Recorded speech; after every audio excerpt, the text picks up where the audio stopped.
Hey, this is Sean from Victoriam Solutions, and today I want to share a quick tip with you using the new SFDX command line interface. There's a method in this interface or command line tool that lets you debug and log to the terminal, which I think is awesome. So let me show you that real quick.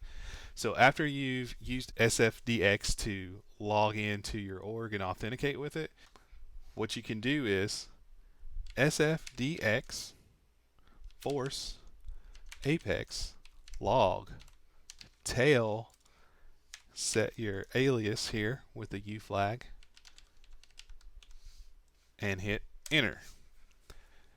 Now when you run a piece of code, you'll get your log out to the terminal just like that. Another thing that's very helpful is, say you don't want to see the whole log, you just want to see a piece of the log.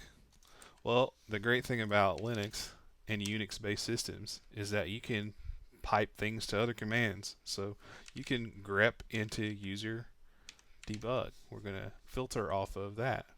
If you hit enter and run that same log, you're only going to get the debug statements. See? So I hope you found this tip helpful. Have a great day.